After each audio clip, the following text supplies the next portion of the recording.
como estudar, a necessidade de estudar a palavra de Deus. Eu até escrevi errado, botei estudar aqui, ó. Então,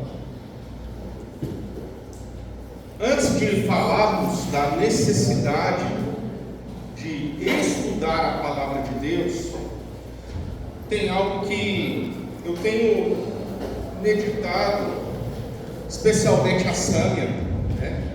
A gente conversa muito, a gente ora junto, e a gente estava meditando entre a necessidade não apenas de estudar a palavra de Deus, mas a necessidade também de ler e meditar na palavra de Deus.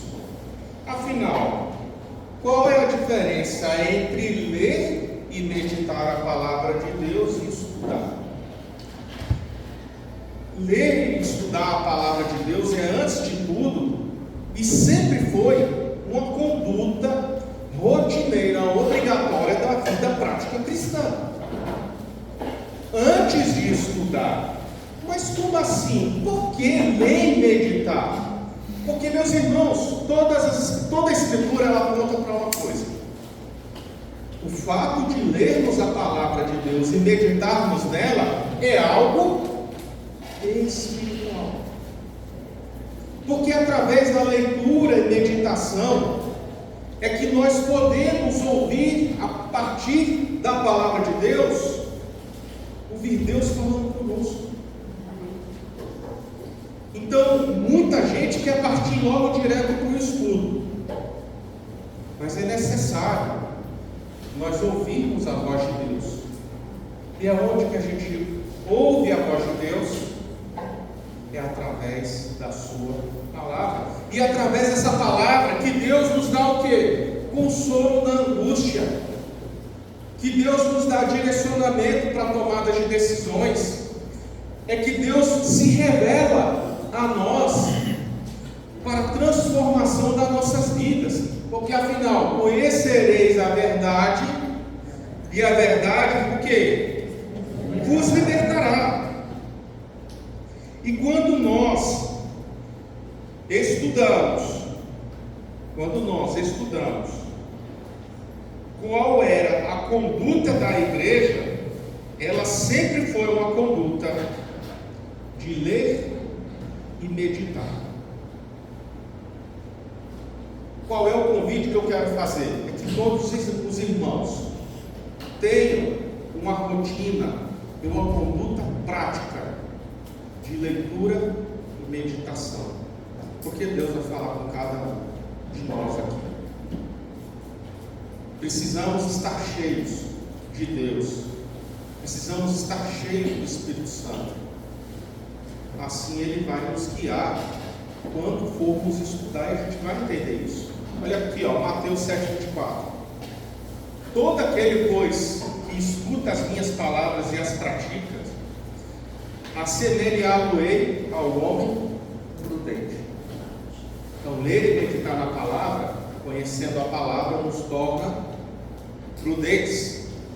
E sede cumpridores da palavra, não somente ouvintes, enganando-vos a vós mesmos. Ou seja, aquele que não pratica, ou seja, você lê, você vai praticar, senão você está enganando a você mesmo. Bem-aventurado aquele que lê e os que ouvem as palavras dessa profecia. Mas eu vou estender isso a todo o Novo Testamento, toda a Escritura. Colossenses, habite ricamente em vós o que? A palavra de Deus. Primeiro passo na vida de um cristão é uma vida de leitura e meditação com as Escrituras, principalmente para quem tem filhos, ainda mais se são filhos pequenos, porque a personalidade da criança ela precisa ser forjada com o caráter de Cristo. E isso não vem apenas dos nossos exemplos, porque mesmo sendo cristãos, a gente é pecador, a gente erra, às vezes a gente comete maus exemplos, mas quando a gente se fundamenta na rocha, a gente alimenta nossas crianças, elas são forjadas com o caráter de Cristo. E isso é algo de extrema importância. Estudar. Estudar é algo mais relacionado com a parte analítica da coisa. Enquanto você lê e meditar, Deus vai falar com você. Isso é para que você aprenda a ter uma maior intimidade com Deus, para que Deus transforme a sua vida, para que você se fundamente na rocha. A parte analítica das Escrituras também é algo importante. É algo que os acadêmicos, cadê o professor? Está aqui não, né? Um colega de trabalho lá, ele é professor também, é algo mais acadêmico, científico. E para que é necessário a gente, além de ler, meditar e estudar? Para a nossa defesa da fé. Defesa da fé? Como assim? Porque precisamos nos tornar prudentes, simples como uma pomba, prudentes como uma serpente. Olha o que 2 Timóteo: procura apresentar-te a Deus aprovado, como um obreiro que não tem que se envergonhar, que maneja bem. Opa! Isso aqui só é obrigação dos presbíteros, dos professores, dos evangelistas. Isso aqui é obrigação de quem? De todo aquele que professa a fé de Cristo.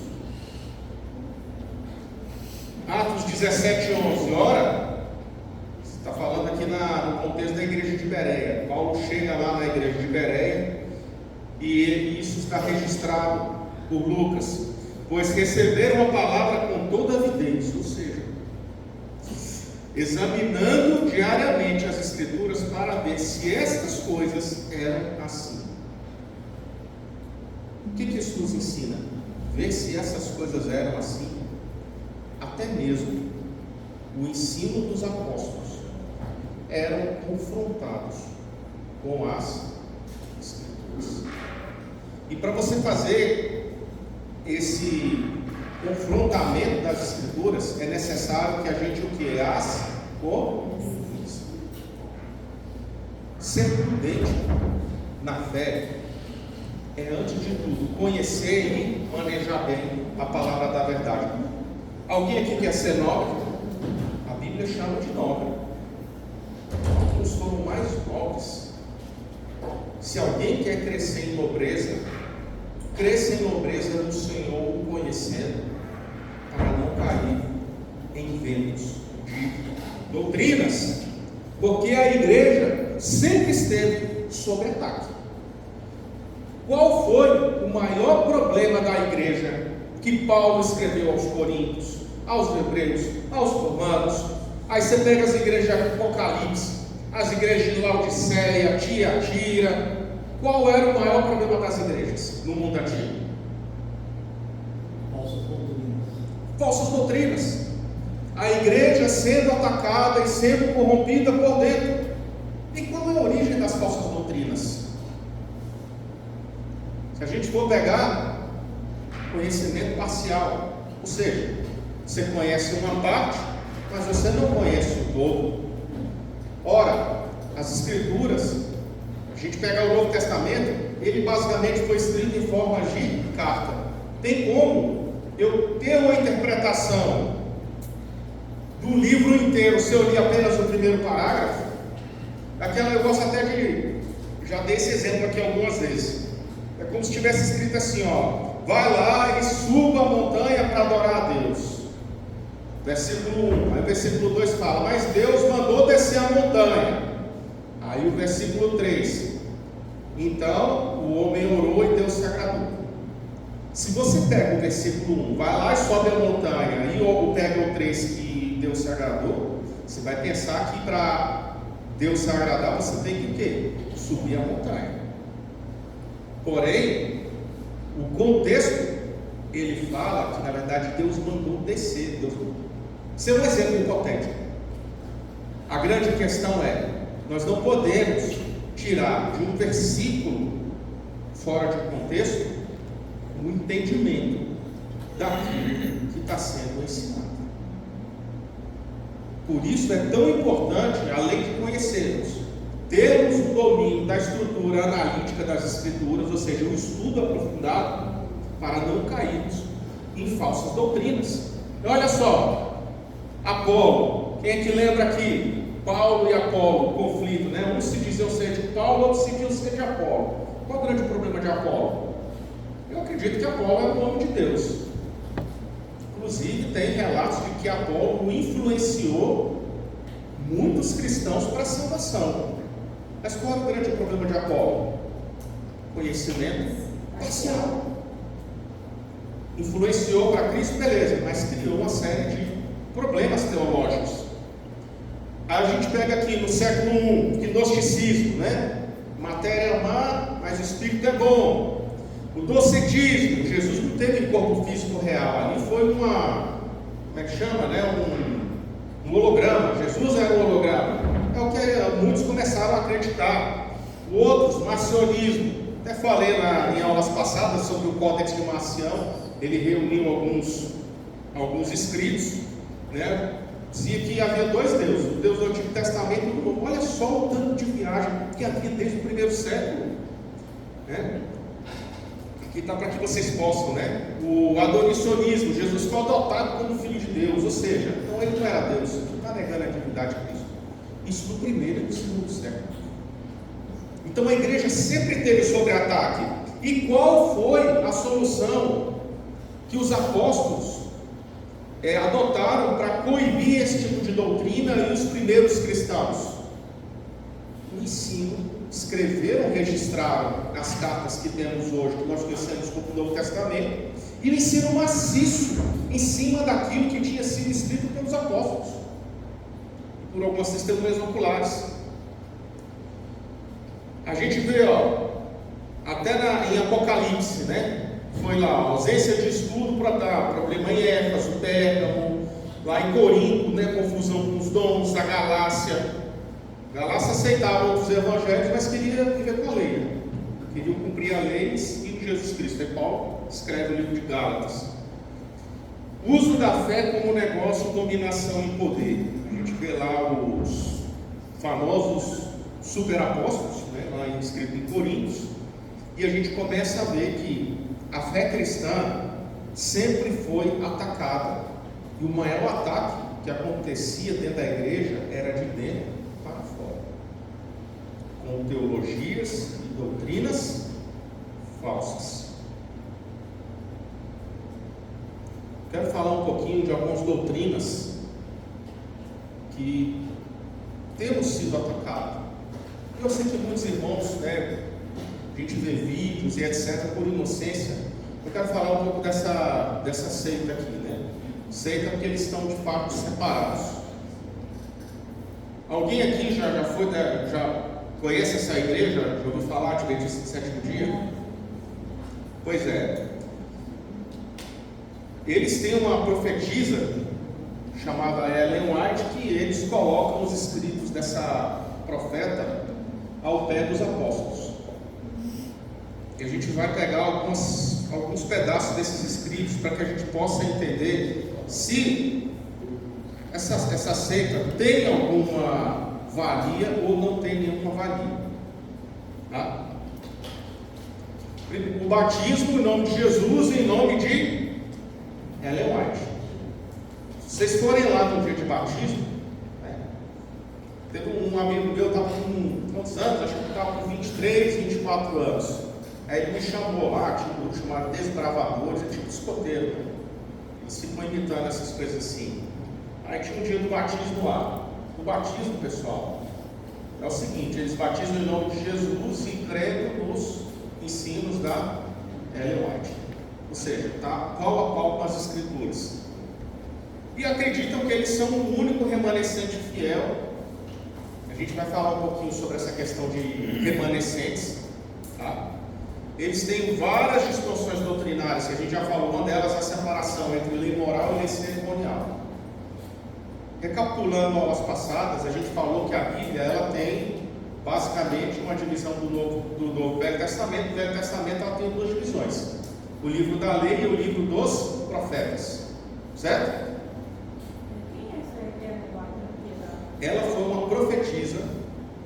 Ela disse que teve um monte de revelações e sonhos, a gente vai falar um pouquinho sobre isso agora. E ela escreveu livros, e isso fundamentou a criação dessa igreja, seita chamada a Igreja Adventista do Sétimo Dia. Eles têm essa mulher no mesmo nível que os escritos dos apóstolos têm para a Bíblia. Tá? Então quando eles começam a ter alguns pontos das escrituras, por exemplo, eles dizem, a gente acredita que a lei é mais um decálogo, ou seja, os 10 mandamentos é mais importante porque Deus escreveu na pedra. Eles entendem isso.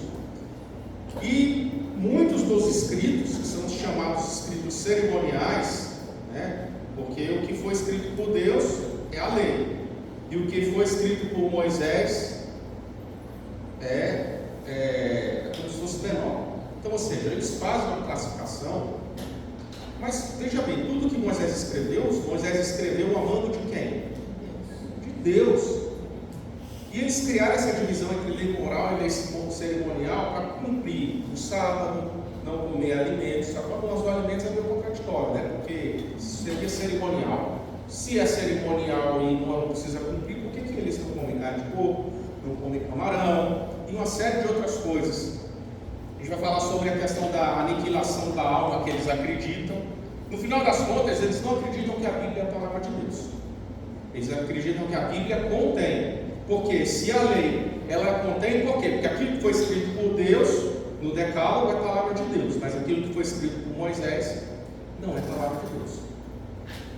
Contém a palavra de Deus. Né?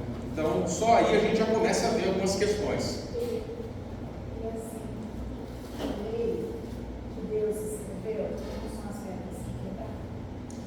Exato, são as pedras que quebraram, embora Deus as escreveu de novo, né, quando Moisés entregou, mas das outras passagens em que Deus manda Moisés, escreva o que eu estou te falando. O Evangelho diz, Moisés trouxe a lei, Jesus trouxe a lei. Trouxe, exatamente. O que foi escrito por Moisés foi a mão de Deus, não foi da cabeça de Moisés. Então, eles criam essas divisões, tá? Aí a gente vai pegar algumas coisas dos escritos deles que são assim absurdos, tá? Esse mundo das 7 luas está lá no livro de profecias dela. Ela diz que foi levada, né, em uma revelação até um local, um planeta que tinha 7 luas. E dentro desse planeta que tinha 7 luas, ela encontra Enoque. E Enoque conviveram junto com alienígenas que estavam nus, mas eram alienígenas muito bonitos e muito vistosos.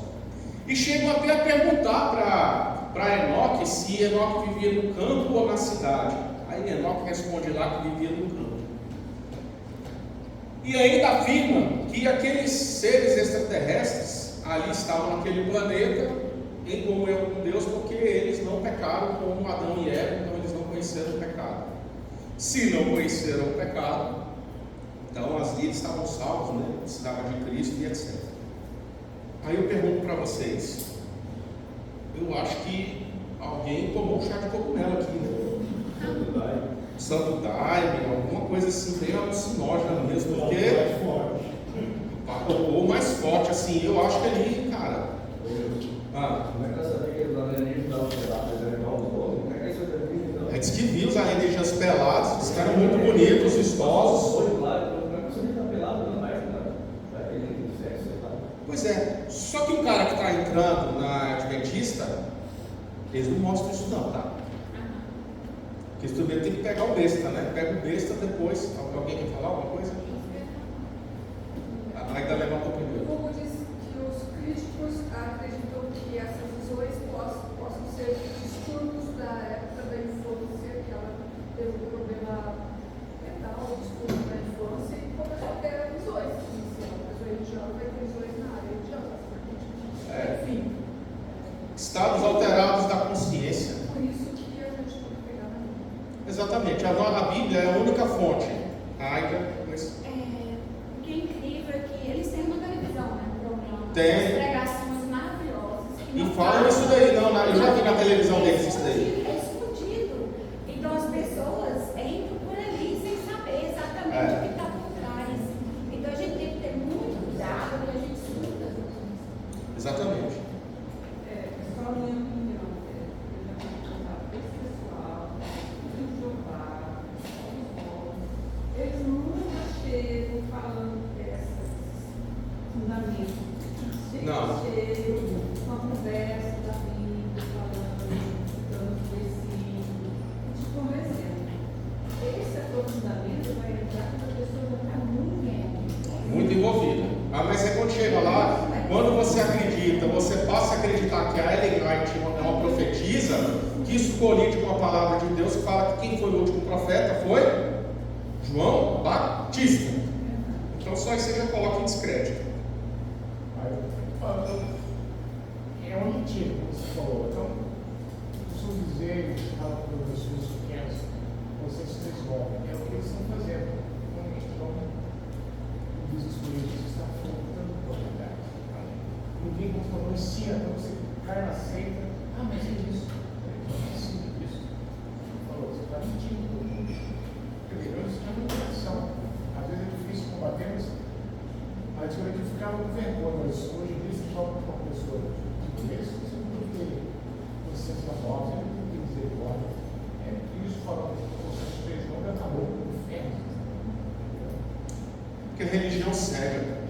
Né? A religião ela cega de uma maneira que quando você passa a acreditar na coisa que é verdade, o grande problema do religioso ele acredita naquilo porque ele é incapaz de assumir a responsabilidade dos seus próprios atos. Então é melhor eu colocar a responsabilidade no terceiro que diz que aquele é o certo, porque é como se na cabeça dele fala, se ele errou é porque foi ele que errou, eu sou inocente. Entende? É muito mais uma pessoa com falhas de caráter e responsabilidade. Nós moramos no mundo adventista, porque a gente tem a fazenda deles, né? Nós moramos 14 anos e nós trabalhamos com a Bíblia aberta. E havia também muitos testemunhos de Jeová, que se chamam eles para dentro, e abrem o Evangelho, e aí é a hora que eles são.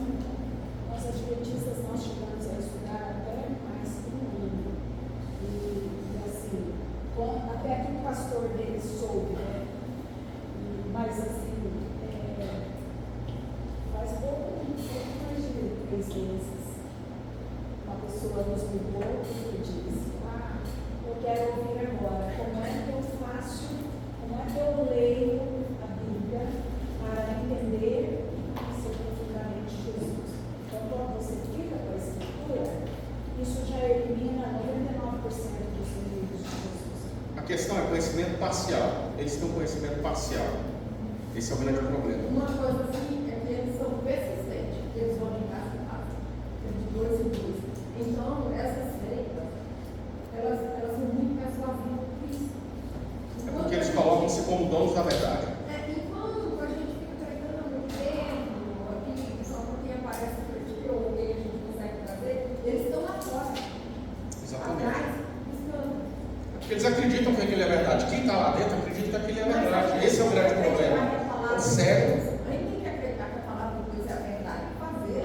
Bora. Exato. É muita questão de você ser doutrinado, né? Porque qualquer uma dessas seitas, a pessoa ali doutrinada aquilo e ela acredita naquilo, igual os presbiterianos também, né? Eu, por exemplo, passei por várias igrejas, fiz cursos, né, de teologia e tudo, mas chegou um momento que eu falei, não, mas é muito divertido, não dá. Aí eu já não quis mais estudar, comecei a estudar a Bíblia sozinha. E eu começava a falar, mas gente, por que está diferente disso? Por que está diferente daquilo? Foi aonde, graças a Deus, por misericórdia dele, eu consegui compreender a palavra sem diferença. Religião. Eu vou avançar, pessoal, porque senão a gente não consegue ver. Outro segundo absurdo. Eles acreditam, além de uma segunda ressurreição, uma terceira ressurreição, uma ressurreição separada, que a Ellen White vai ter uma ressurreição especial.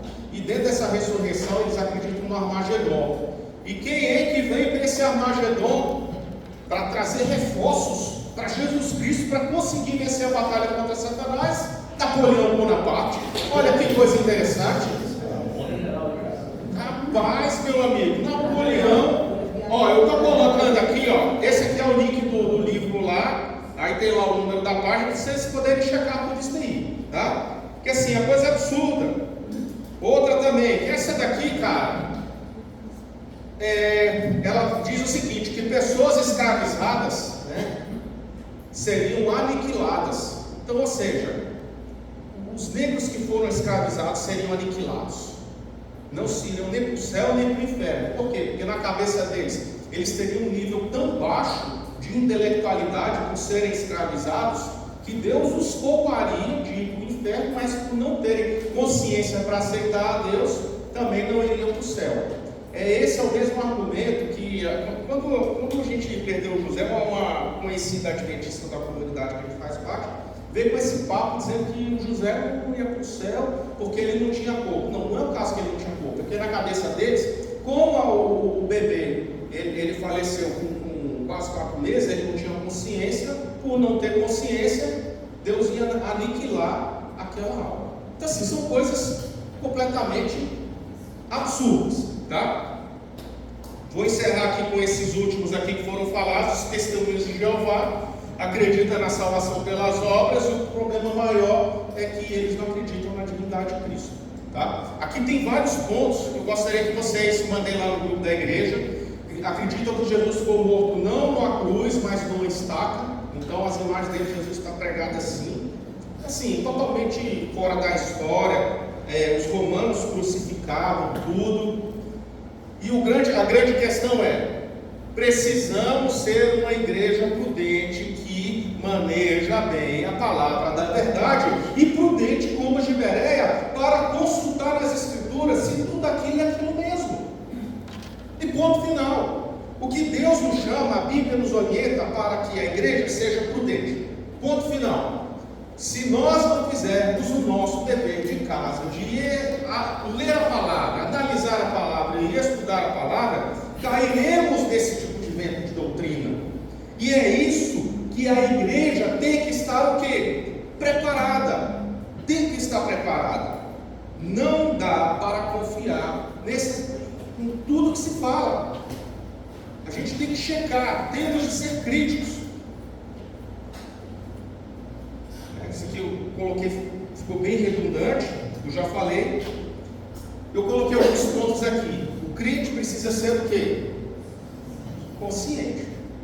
A consciência vem de você conhecer para poder ter discernimento das coisas. Tem que ser crítico. Você tem que criticar aquilo que as pessoas estão te falando, mas crítico à luz de quem? Das Escrituras.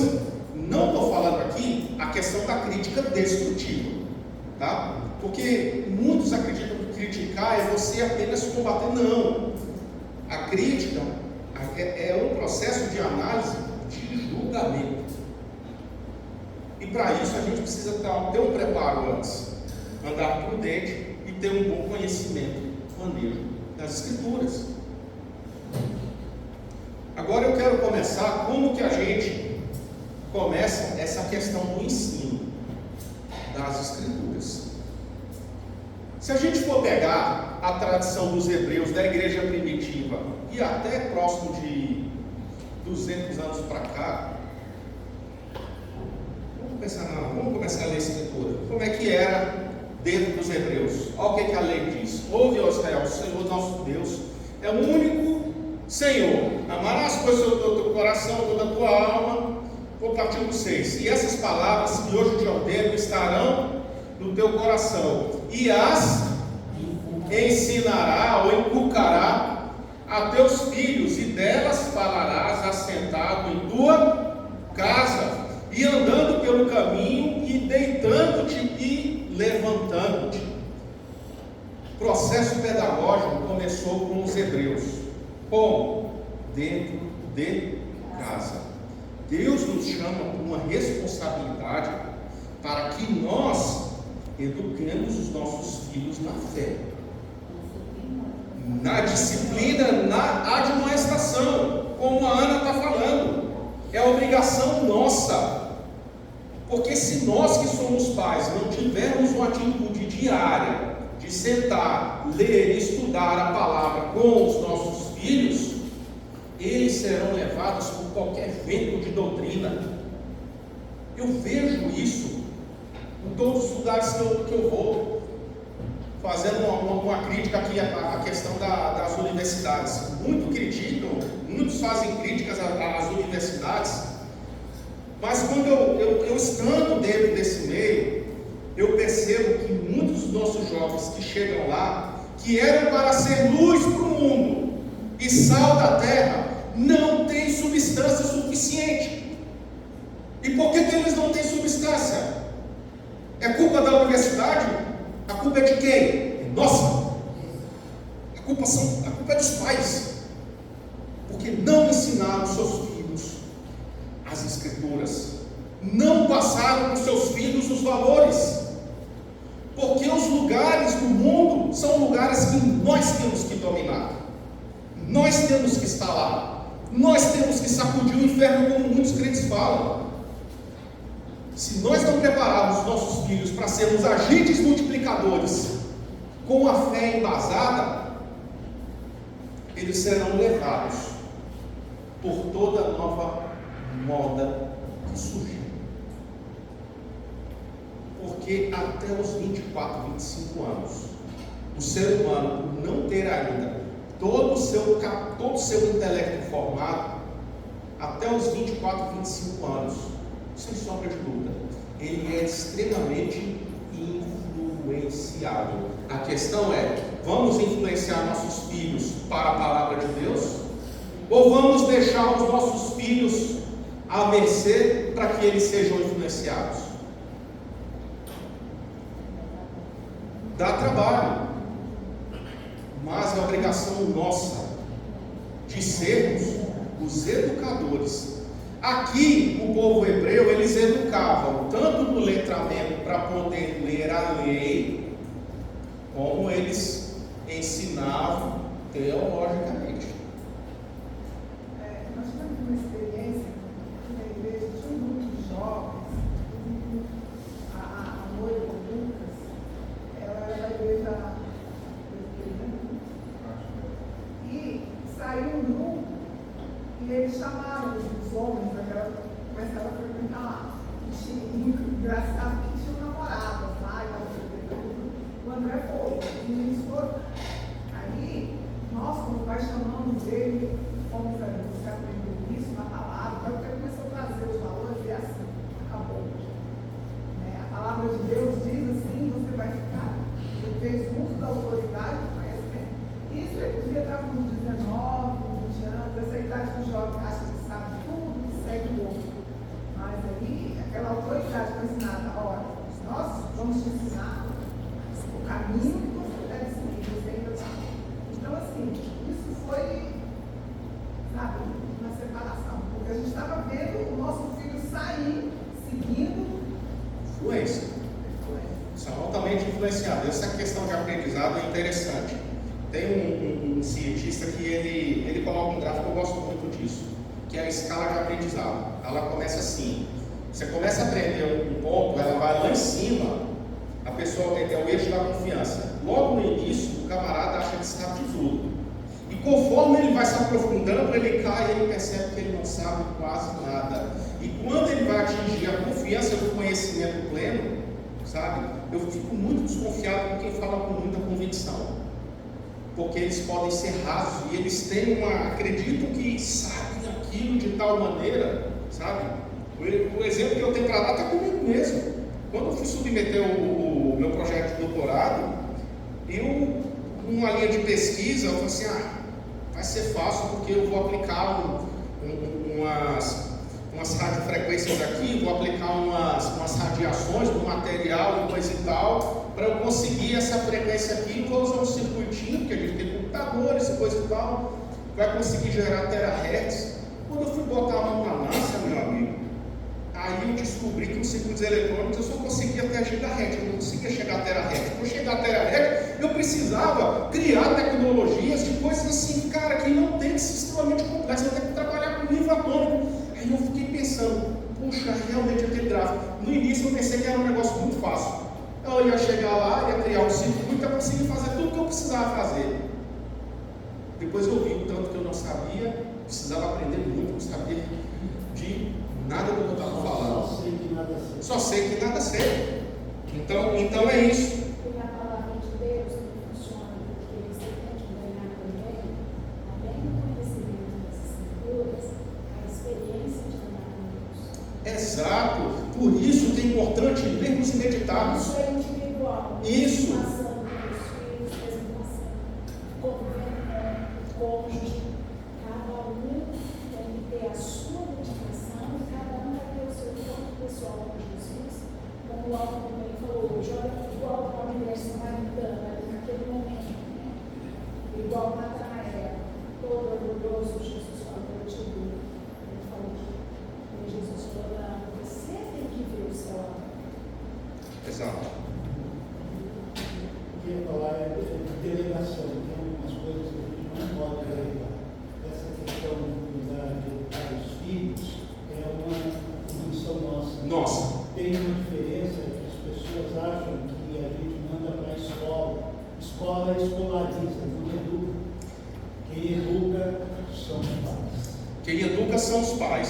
Eu vou um pouco mais além, sabe? Depois eu vou ter que cortar isso daí para não ir.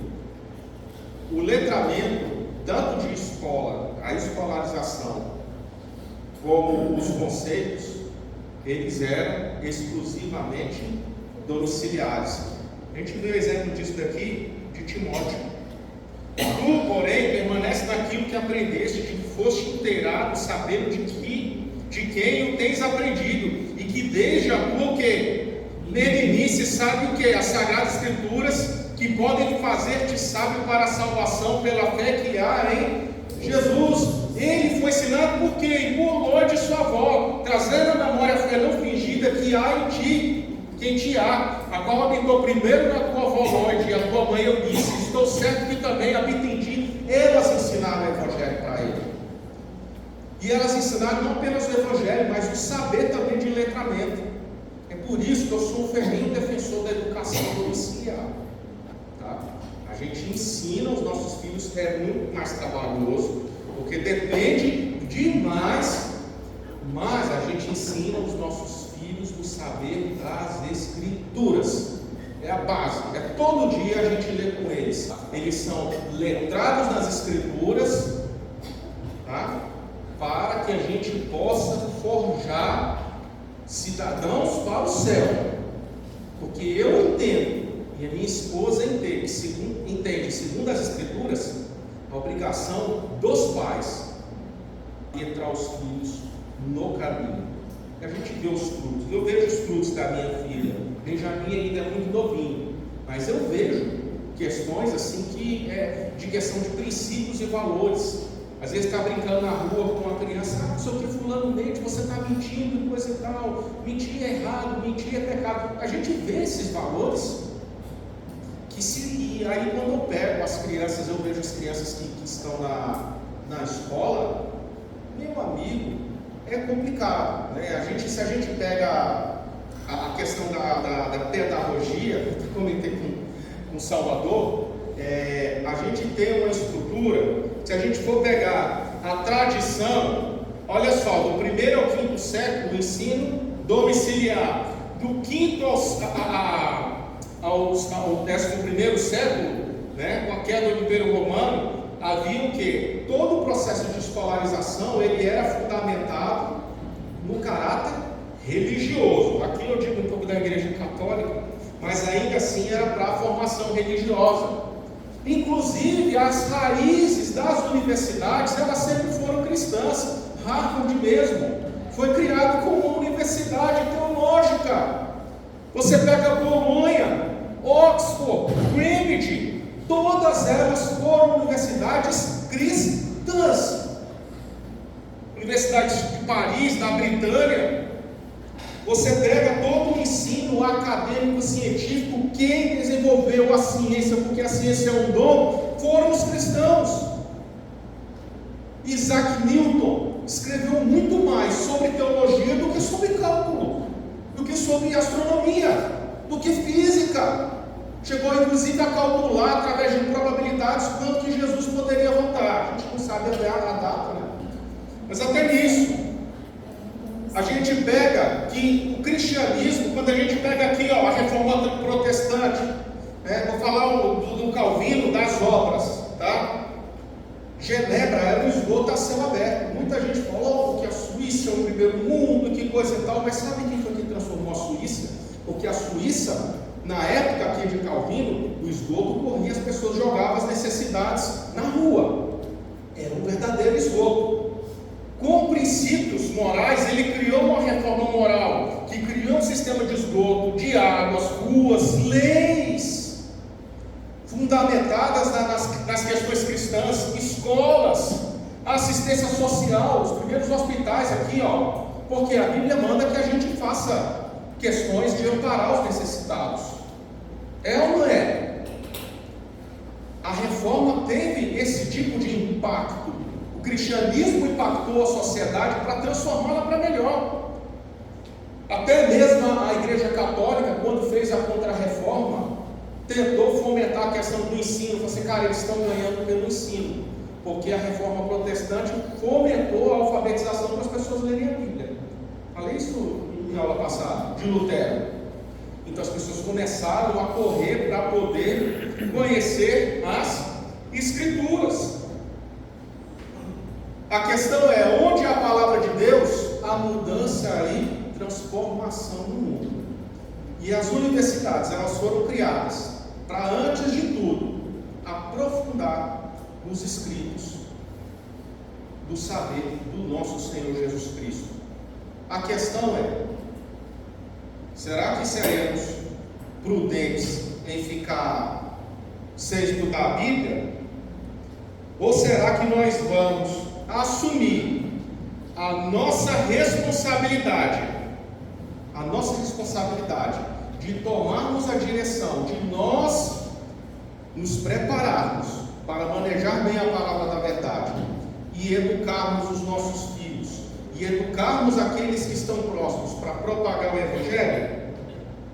Essa responsabilidade não é só do Paulo, essa responsabilidade não é do Clair, essa responsabilidade não é minha, não é apenas do João, essa responsabilidade é de cada um que está aqui. Eu queria fazer um convite, vamos pegar as Escrituras hoje, começar a ler e meditar. Depois a gente começa a estudar as Escrituras. Vocês podem procurar os presbíteros da igreja que vão instruí-los no caminho adequado.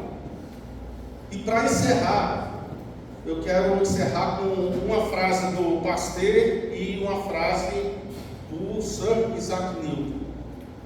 Pasteur chegou a ser um diretor na uma das universidades francesas. Pasteur foi aquele que criou o método de pasteurização, que faz a esterilização.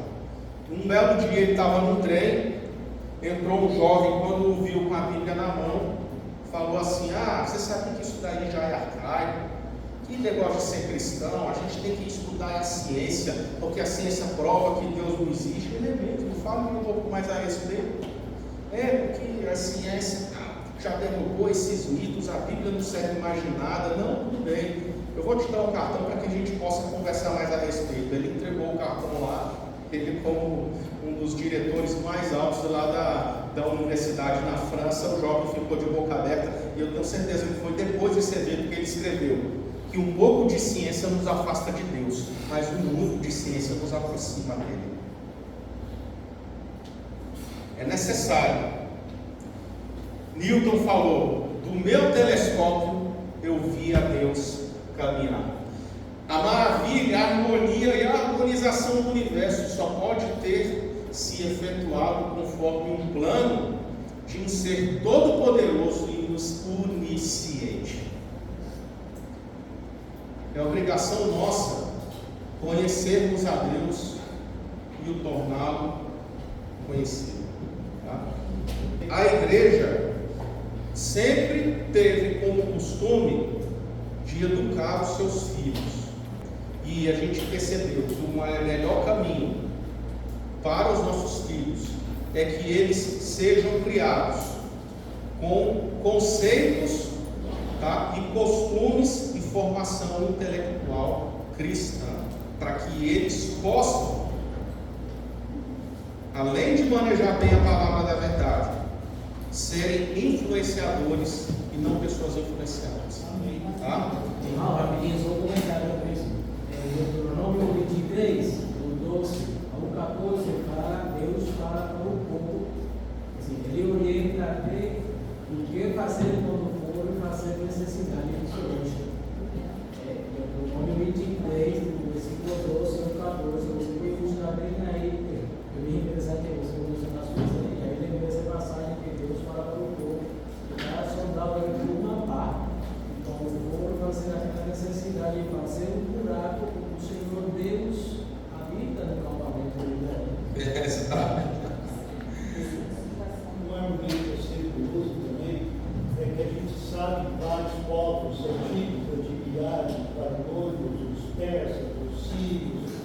egípcios que dominaram o mundo.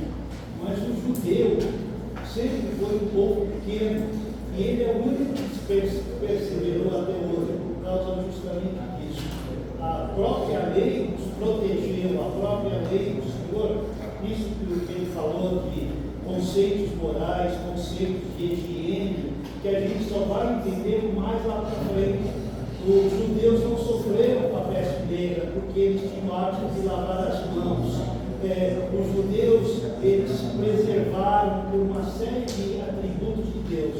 A gente não sabe onde estão os persas, onde estão os godos, visigodos, e todos foram destruídos. Os únicos povos remanescentes daquela época da antiguidade ainda são os judeus. E entender que os judeus de hoje não tem nada a ver com nossos judeus, que nós somos a nova Jerusalém. Exatamente. Mas como prova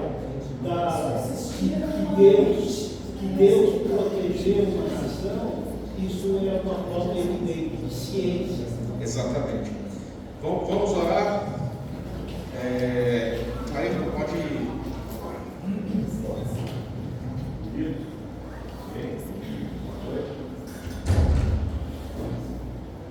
Vamos orar.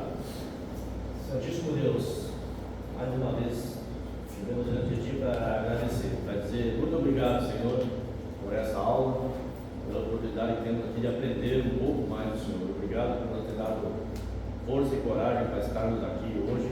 Sabemos que tudo é do Senhor, até o fato de estarmos aqui veio do Senhor. Então, muito obrigado, Senhor, por não desistir de nós. Abençoa, Senhor, a nossa semana, abençoa a nossa volta para casa agora e que possamos estar novamente reunidos, buscando mais do Senhor na próxima semana. Em nome de Jesus te agradecemos. Amém. Amém.